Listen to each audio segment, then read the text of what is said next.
Hi everyone, my name's Jen. I'm so excited to share the 7 tips about backpack safety that you will kick yourself for not knowing. If you want more detail, in my blog on SCOLIOSIS.com is much more detail on the 7 tips about backpack safety that you'll kick yourself for not knowing. So please check it out, SCOLIOSIS.com. Also on the website, you'll have a link that will take you to our freebie backpack checkup checklist, so don't miss that. In addition, Facebook group, Scoliosis and Kyphosis Strong. So please check all these little avenues out. And just a little side note, the information in this video is not intended for use in diagnosis, management, treatment of any medical condition, and is solely for educational purposes. So, I am a mother. I am a mom of 2 beautiful girls and very in touch with the teen years. I am also a mom that is living with scoliosis. I'm a physical therapist or a physiotherapist, depending on where you are in the world. And I am a posture, scoliosis, and kyphosis specialist and have over 23 years of experience. Additionally, I'm also a physical therapy practice owner as well. And so I'm really excited to share this educational information with you. So, have you or your child or teen ever complained of pain, shortness of breath, fatigue, discomfort, or posture changes as a consequence of wearing a backpack? Do you or your child or teen carry a heavy backpack with, say, sports equipment, dance equipment, laptops, books, changes of clothes, water bottles? Backpack safety is so important for anyone wearing a backpack, but especially since our school-age children are regularly using backpacks.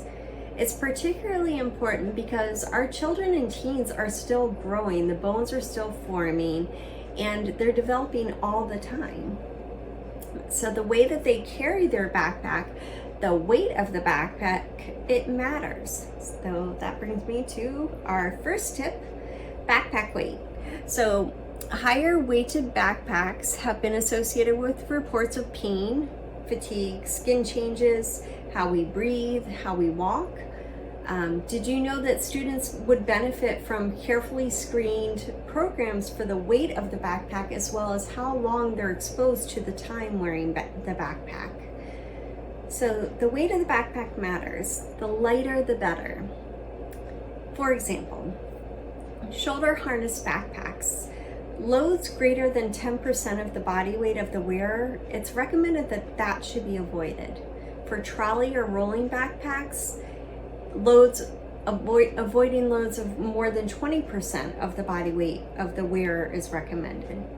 But even loads of 10% of the body weight of the wearer can actually contribute to compressive forces down through the spine, affecting the spinal posture. That's a really important point. So, additionally, did you know that the balance of someone living with adolescent idiopathic scoliosis, curvatures of the spine, is also impacted by loads of the backpack 10% or greater of the person's body weight? So take all of this information, all of it, into account and add in the fact that lockers are no longer used. Backpacks are really loaded with folders, computers, laptops, charging cords, sports and dance equipment, you name it. My favorite is the water bottle because the water bottles by themselves are quite heavy, but then when you add water into them, or if you're like me, I love to throw lemon into my water, all those little things, they start to add up. So deep breath, sigh. I know as a parent, as an individual, it's just one more thing to worry about, but don't worry. The backpack checkup checklist is there for you. It's for free. There are strategies of how you can reduce your load and just kind of monitor the load of your backpack. But getting back to our children and our teens, because their bodies are growing and developing all the time, making sure that, to check in with the weight of the backpack, not just once, but kind of teaching them how to monitor, or you monitor for them, or even yourself if you're a professional, just checking in periodically if your backpack's starting to get overloaded. And a great tool is a luggage scale. So I'm just going to show you real quick. All you need to do is you can grab the backpack and you'll put a luggage scale here at the handle, and I'm just going to let it go, and then I'm going to go ahead and check out how much my backpack weighs. So my backpack weighs 5 pounds, which meets my 10% or less criteria. But in general, if we can keep backpacks just constantly evaluated, checking for folders, any additional papers that might be in there that we can remove, and try and get that backpack weight down regularly, it's just a strategy to reduce one of our tips, backpack weight. All right, so backpack carrying position. So we've already talked about the backpack weight. Let's say we have a shoulder harness backpack. So one option, right, is that we can carry it on both shoulders. The other one is on one shoulder. For the mono strap, or the straps that go across the body, one main contact point to hold the load creates an uneven load weight bearing. When we have the shoulder harness and it's carried on one shoulder, again, that's an uneven load weight bearing through the body. So 2 points of contact would be a little bit more symmetrical for your shoulder harness backpacks. For the trolley or rolling backpack, the load is partially supported from the ground, so from the ground up, and the hand pulling the backpack does create an asymmetry in how we're pulling, so it can create an uneven pulling force due to the one-sided grasp, unless you're carrying it from both arms behind, which most people don't. So why does the backpack carrying position matter? Well, for those living with scoliosis who carry a backpack on one shoulder, this could contribute to unequal spinal or trunk movement into the scoliosis curves or curvatures of the back. It can also place increased load into a growing scoliosis torso or spine. So if a child or teen is growing during critical growth years, there can be an increased risk of postural changes associated with wearing the backpack carrying position. So one possible alternative, and again, check out the blog on SCOLIOSIS.com. It's got more information. I know this is pretty detailed already, but I've got even more good stuff in there. One possible alternative to carrying the backpack at the back of the body is to carry it at the front, or actually alternating the back to the front. In particular with the 12th thoracic vertebrae, that's one of the bones in the back. It's about mid to lower back, and it was found to cause less impact and spine deformation or repositioning in school children. And it was hypothesized in this one study, which again is on the blog, that alternating between carrying a backpack at the front of the body and the back of the body might be a strategy for managing the effects of carrying a backpack. Now, there are more strategies to help promote a healthy backpack carrying position. So in general, if you have a double-sided or double shoulder harness backpack, it's preferable to a mono strap, so the one strap. And if you have a shoulder harness backpack, you want to carry it on both shoulders rather than one. So the overall take home from our backpack carrying position, which is our tip number 2, is to try to carry the load on the body as symmetrical as possible on both sides. Or the trolley backpack, you can alternate which hand you're rolling with, and also trying to carry the shoulder harness backpack on both shoulders rather than one. So don't forget your backpack freebie checklist, because it's got all this information in there for you. So we've got a few more to go. Hang in there, everybody. Number 3, backpacks can alter the way that we walk. Yeah, I know, it's true. Backpacks can contribute to decreases in our stride length, so the skew. So instead of taking a longer stride length, you might take a smaller one as you're walking. Decreased step length, kind of the same sort of scenario. Also the decrease in speed, cadence, that's kind of like the sound of your walking. The arm swing can change. The way that our trunk or torso twists as a consequence of normal walking can be impacted by wearing a backpack. And we've already talked about it, postural changes can happen as well. So scoliosis and kyphosis, so scoliosis being a curvature of the spine three-dimensionally, and then kyphosis being kind of our rounding of the back, there are already alterations within the body structure. And so the postural changes that are already existing, combined with wearing a backpack and the backpack's impact on walking, you're now dealing with multiple variables that are going to impact our walking. So there are two kind of big impacts. So we've got a double whammy. Oh my gosh, double whammy. So let's just review. So we've got the weight of the backpack matters. The way you carry the backpack matters, and our walking can be impacted by wearing the backpack. So one very interesting point is that a rolling backpack, or the trolley backpacks, have actually been found to preserve the movement of walking a little bit better than a double harness shoulder backpack. Walking with a weighted backpack is also considered a form of exercise. It's called rucking and has been used in military training and social fitness. So that's another little interesting piece. Again, I've got way more information on this in the blog, so check it out, SCOLIOSIS.com. Also, don't forget your freebie backpack checkup checklist. Okay, so we've got 4. We're on number 4 out of 7, so hang in there. This one I found really fascinating. Backpacks can impact your respiratory muscle strength, both on how you inhale and exhale. So a mono or double strap backpacks can contribute to impacts in our breathing mechanism with wearing a backpack in general.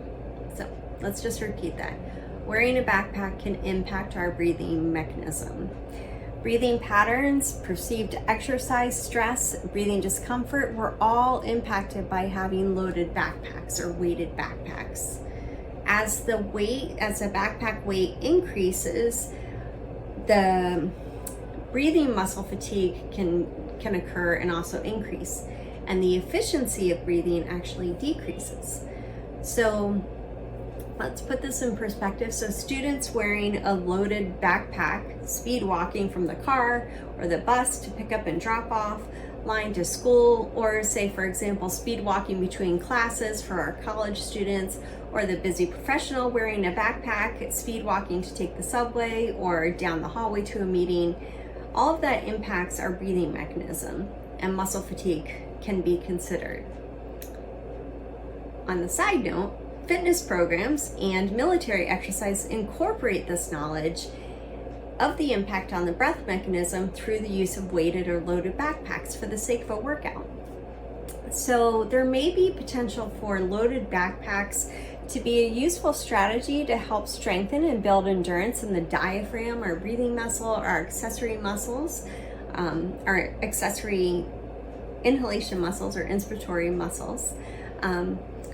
But so more or less just kind of having the knowledge that wearing a backpack has an impact on the breathing mechanism and may allow the wearer to complete breath work or begin a program to intentionally strengthen the breathing muscles in an attempt to counteract the breathing compromise that's associated with wearing a backpack. So knowing that wearing a backpack, let's just repeat this, knowing that wearing a backpack impacts the breathing mechanism, almost knowing that, you can then train for it. So with breathing exercise or breath work. If you check out SCOLIOSIS.com, there is a program available. It's called the Kickstart Scoliosis and Postural Evolution. And within that program, there are breathwork exercises and a whole segment on it. So check it out. Okay, all right, so we've got a few more to go. Backpacks can impact your posture. Examples might include, you might lean forward to counteract the weight of the backpack at the load in the back. You might round the shoulders forward or protrude your head forward or increase arching in the lower back. By activating the core or the abdominal wall and trunk postural support, we can support the loads of the backpack a little bit better. So that's just a little take home. So the backpacks can impact your posture, and just like we talked about with the breath work, knowing that it can impact your posture, if you kind of strength train to account for that, that's a strategy to kind of address this little tip on backpack safety and health. So number 6, health and wellness.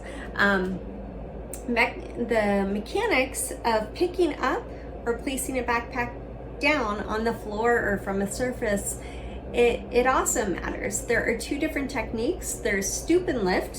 So that's when your knees are going to be straight and you're basically bending over to reach for your backpack, or squat and lift, where your knees are going to be bent and you're reaching for your backpack. Do you like my these are my legs.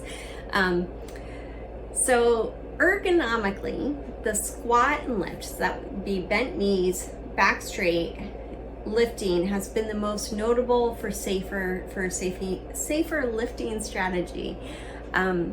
So a good question to ask yourself, ask your student, or watch your student, your child or teen, or for the busy professional, even do a little just kind of check in. How do you retrieve your backpack? What's your pattern? Do you stoop and lift with straight knees, rounded back, or do you squat and lift?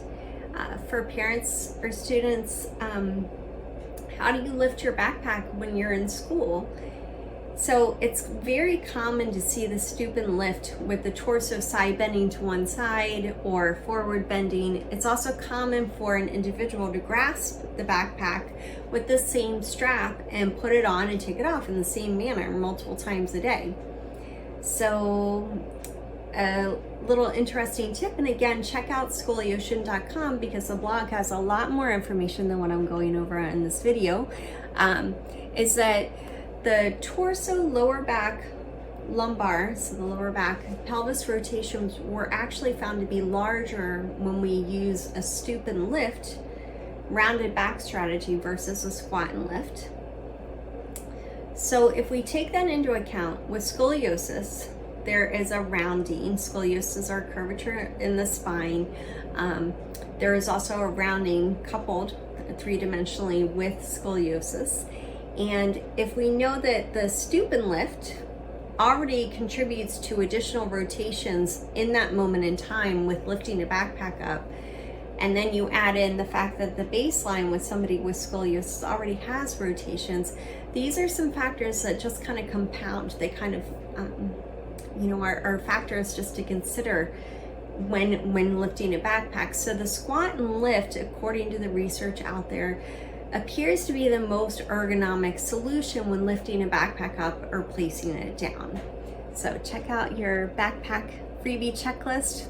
Okay, we're almost done. Oh, we are. We're on number 7. So backpacks can provide biomechanical feedback to the student or professional. So our skin is the largest organ in the body. It covers our entire surface, and there are receptors, little sensors in the skin, muscles, and joints, which helps to provide information about the position of clothing or objects on our skin. Proprioception, our awareness of where we are in space, is provided to us by the input in the receptors in these areas, joints, muscles, and skin, which help to tell us where we are in space as well as where a limb or a body part is in space. So why is this relevant? Well, when you're wearing a backpack, for example, if you're wearing a double harness backpack or wearing both shoulder straps on the back, to help minimize the impact of postural of wearing the backpack, we can use feedback. Say, for example, so if this is the backpack, here are the shoulder harnesses, and let's say your back is pressed up against the backpack surface here. So sometimes we can have, and actually I'm just going to go ahead and put mine on just as a demo. Okay. All right, so see, I got my 2 shoulder harnesses on. Woo! All right, so here I have my backpack actually up pretty high on my back, and that's going to be advantageous because now the load is not like pulling me backwards. It's pretty snug against my back. In the lower back, I'm just going to take a step to the side. So in the lower back, we want to make sure that we aren't arching in the low back, and we want to try and minimize the space in the lower back. But especially going back to the sensors and the receptors, I can feel if I get a gap underneath my lower back. I can also feel if the backpack is, say for example, weight bearing or resting on my sacrum, which is part of the pelvis, and use that as feedback. So this brings us back to our 7th tip, that our body has an amazing capacity to give awareness of where our clothing is, where our backpack is, in relation to where we are in space. So we can actually use that to our advantage with backpack health and safety. So I hope you've enjoyed this. I know it was a ton of information, and I've got way more in my blog, so please check it out, SCOLIOSIS.com. Also, please download the freebie backpack checkup list. It's there to help spread awareness and kind of build, you know, just an awareness of how these wonderful devices that help us transport lots of good materials, we just need to be mindful of them or train for them, you know, breath work or postural support. And yeah, so thank you so much for listening. Truly appreciate it. It's been a joy to share this information with you. There will be more information to come. My name is Jen, and again, I am very excited that you're checking out SCOLIOSIS.com. There's a lot of good resources on it already and more to come. So